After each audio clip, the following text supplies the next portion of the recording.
Welcome to Adam's Athenaeum. Let's take a look together through the news and records of our times as we try to shed light upon the unvarnished truth.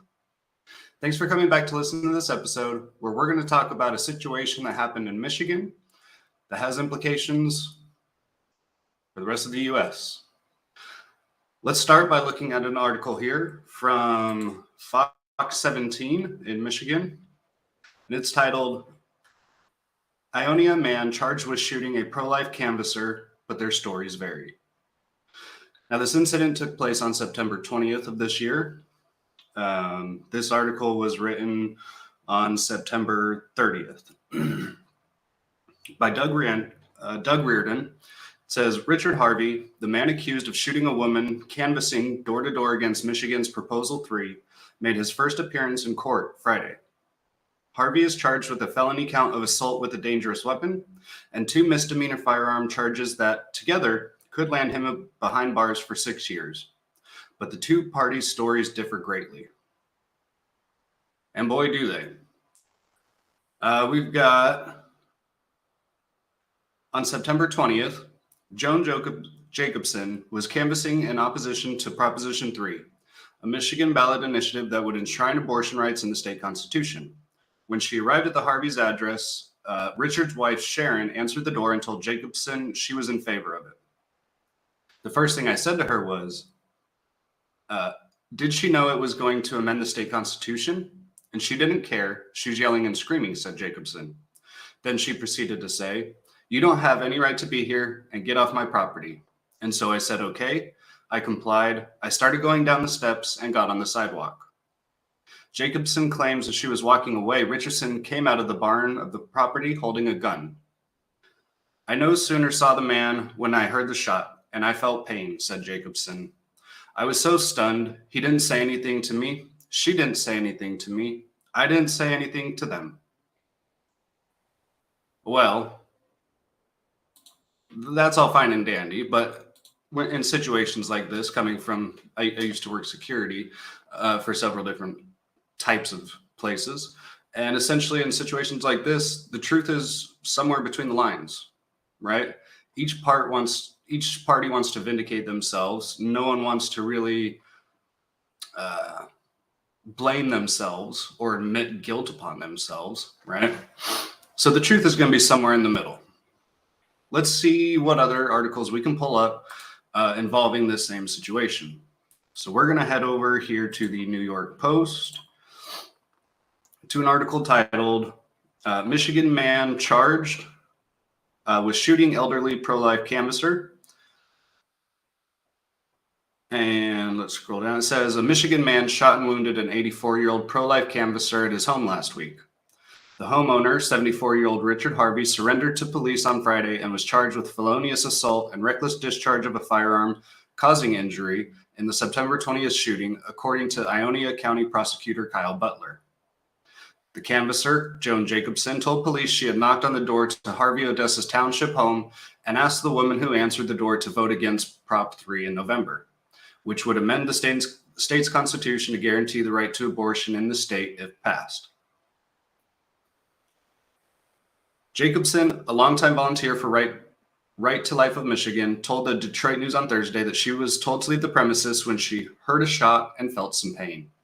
She then drove herself to a local police station and was later treated for a gunshot wound to the right shoulder at a hospital, according to the prosecutor's office. Okay, there's a little bit more to the story. Now, again, I want to bring this to your attention because I was having a hard time finding all of the exact facts of this story. You know, it didn't matter if I read it from a left or a right source. Everyone had slightly different opinions or truths of the matter. So from what I can tell, I'm going to read a little bit between the lines here. So this is going to be a little bit of me just kind of trying to analyze and guess at maybe what happened, right? So essentially, according to some news sources, they're saying that this encounter lasted less than 10 minutes or no more than 10 minutes. Okay.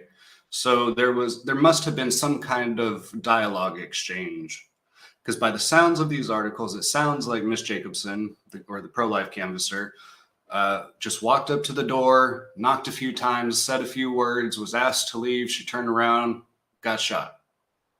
Well, that doesn't take more than a minute, maybe two. So just from kind of trying to analyze what's happening here, pull from both sides of what they say happened, what they don't agree on, but what they do agree on, and try to pull that all together. So, in my estimation, it would seem as though Miss Jacobson probably started a dialogue with her about this proposal, and potentially the wife of the man who shot Miss Jacobson engaged in this dialogue for maybe several minutes. They were probably arguing back and forth, and things probably got fairly heated since they're probably on different political sides. And they both had their reasons. You can find more in different articles. There's more to read in these articles that I listed here. But essentially, what it comes down to is a woman was shot when she was asked to leave. And there's different reports. Some reports say she was shot in the back while she was walking away. Others say she was waving a clipboard around, and that potentially the husband who shot her was maybe 7 feet away when he shot her. However, there's gunpowder residue on the clipboard, which would indicate that the shot left the chamber of the gun within about 3 feet of that clipboard.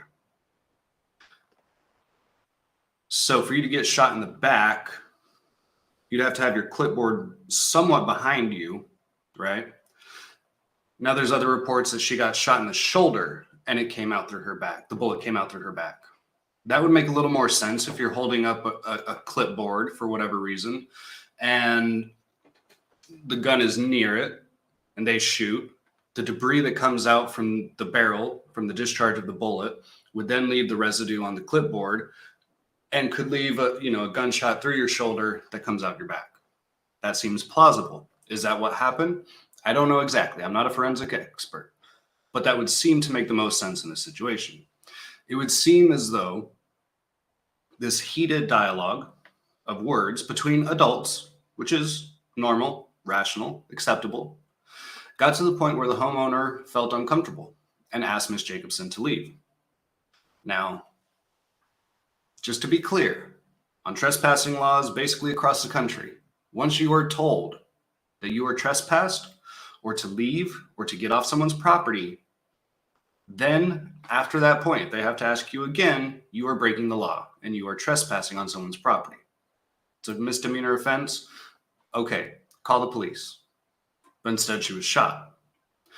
Now, as a prudent, sane, sober, and moral self-defender, we are to live a life of de-escalation, escape, and avoidance. 3 questions we should ask ourselves before we ever decide to pull the trigger is, in a situation like this, is, can I, should I, and must I? Could he have shot someone for trespassing on his property? Legally? Sure, in some instances. Should he have? I don't know. I mean, we're talking about an 84-year-old woman here. Now, granted, everyone here was a little old, but you can't really bring up the disparity of force argument. I don't think an 84-year-old woman is going to beat either of you to death with a clipboard. Therefore, that does not authorize the use of deadly force. So, must you have shot her? No. No. You did the right thing by asking her to leave. What you failed to do was to call the police or use, and don't quote me on this, maybe you did. There is 911 calls available. I just don't know off the top of my head if they took place during the incident or after the incident. Should have called 911 during the incident because, again, if this took around 10 minutes or so, there was time to call the police.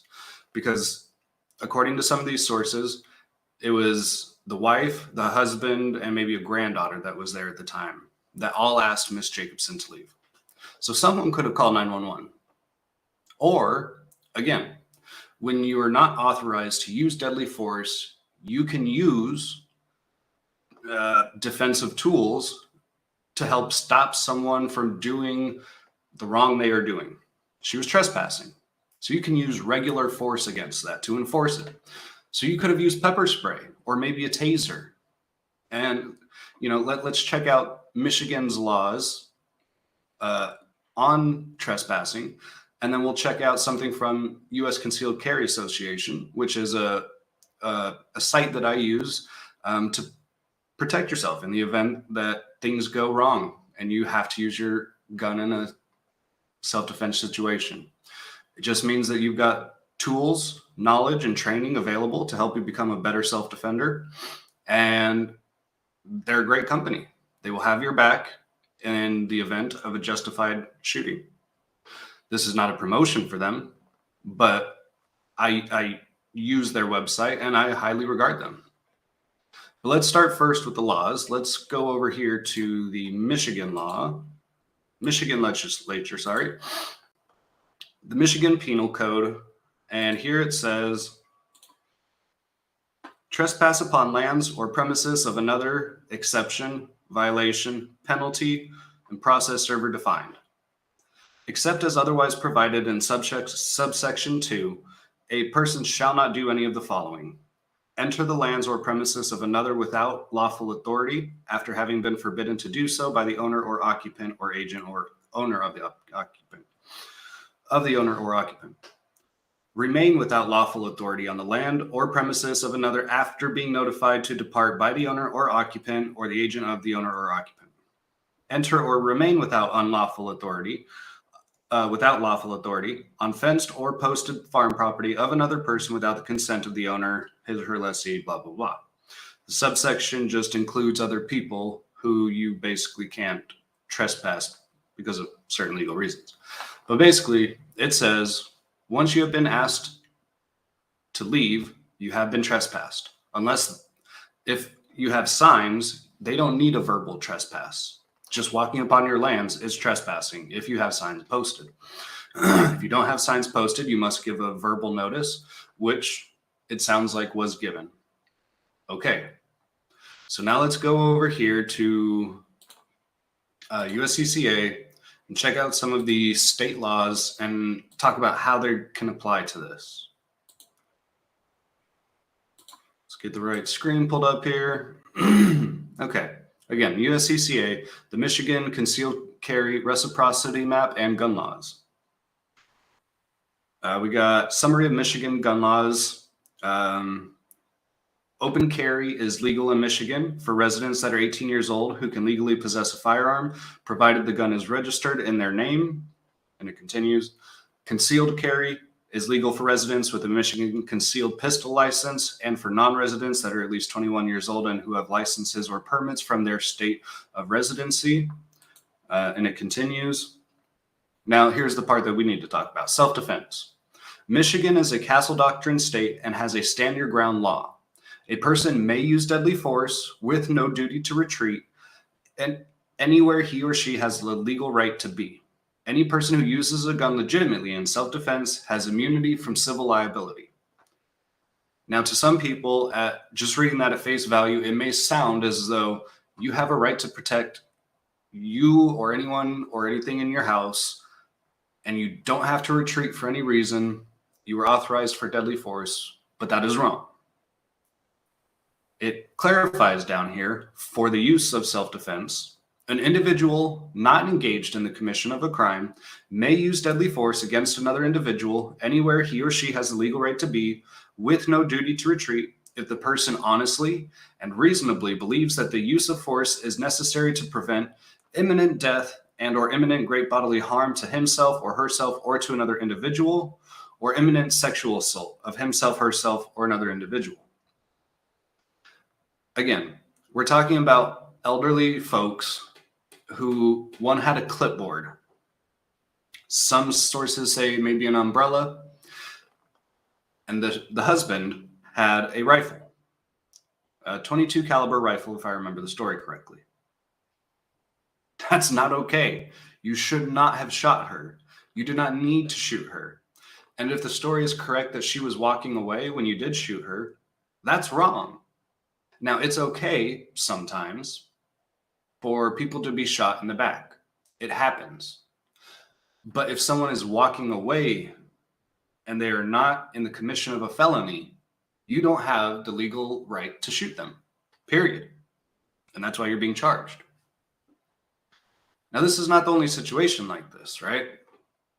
All across the country, there have been, this is more of a becoming more of a political issue lately, where I think this also happened in Michigan within the last few months.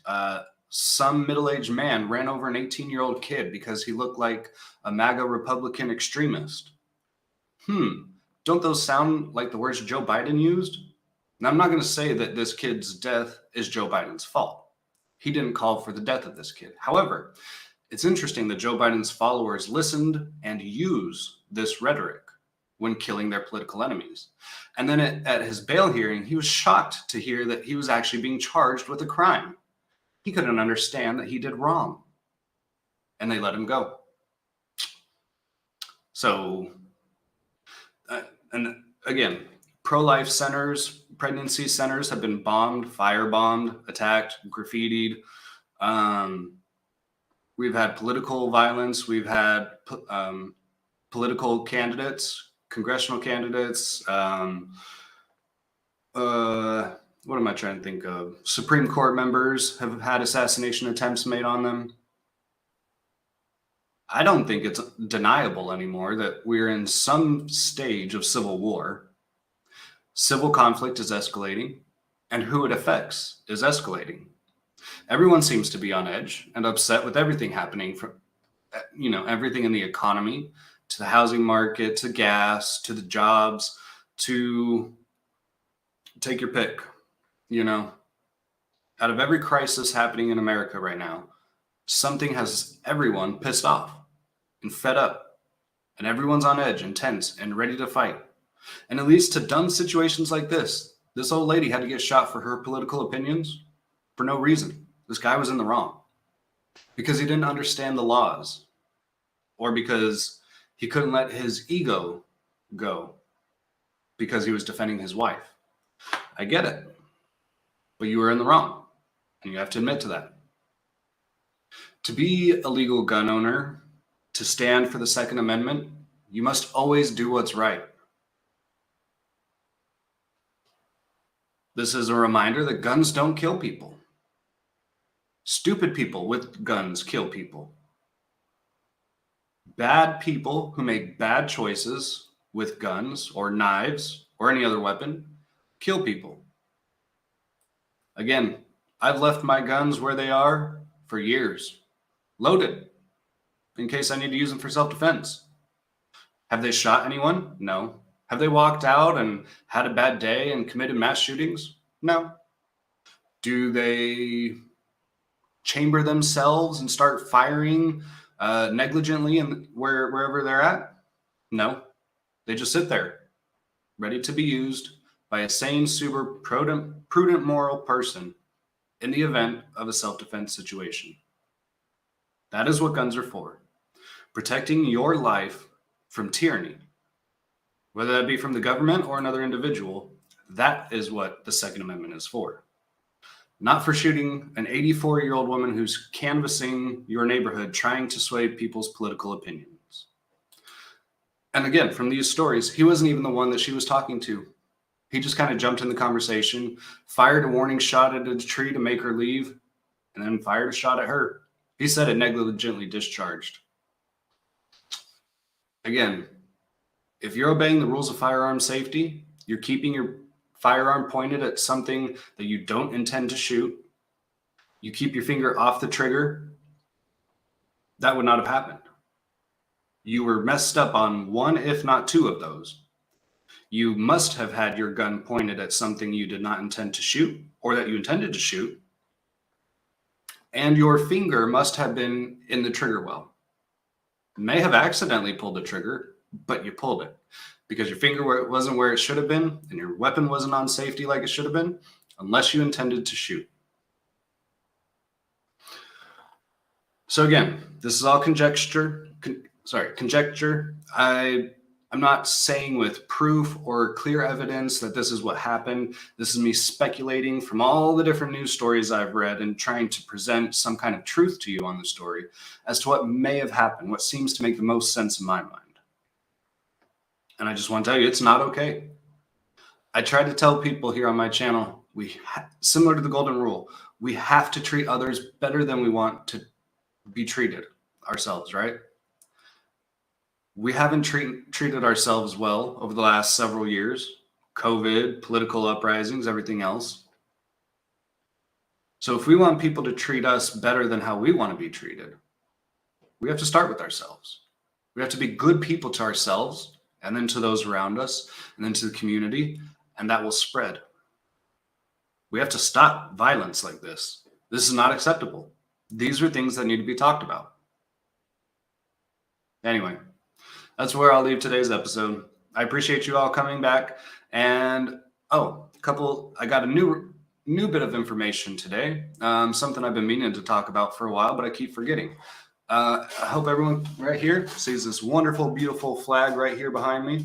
It's hard to see with the lighting, but it says the Pledge of Allegiance on there. It's from NashvilleMetalArt.com. They're a great local company. They make great metal designs. They've got all sorts of materials or different kind of custom designs of flags that you can get and patriotic materials. I got this through my work as kind of like a bonus or like a gift. And I just thought it was really cool. I'm patriotic. I love my country. And I wanted this particular flag with the Pledge of Allegiance on it because it says God. I pledge allegiance to the flag of the United States of America and to the republic for which it stands, one nation. Let me make sure I don't get this wrong like Joe Biden, right?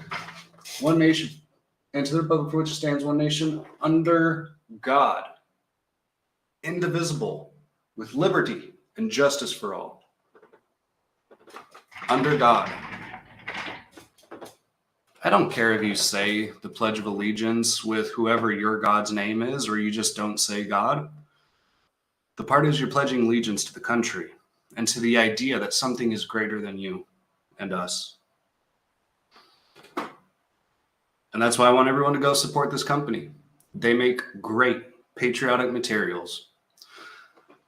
And lastly, I'm starting on Rumble now. It's a social media site similar to YouTube. It's a little bit different, still trying to learn all of its little quirks and qualms, but so far I'm liking it. It's a little more free speech oriented and it's free. So come and find me there. You can still find me on YouTube, but eventually I'm going to probably be making the full switch over to Rumble. You can find me there. I've got links in the description below the video. Also got links to my Spreadshirt channel where essentially you can buy merchandise that's got my channel logo on there to help support the channel so we can make this venture bigger together. We can bring you more truth, more news, and eventually I can start doing more segments, daily segments, hopefully multiple daily segments, right? But that all comes in time. Anyway, I appreciate you all coming back for today's messages, and I will be posting again soon. So subscribe. That way you're notified whenever I go live. And if you think this message needs to be shared, please go ahead and share it with all of your friends and family. I will see you guys again soon, and thanks for coming.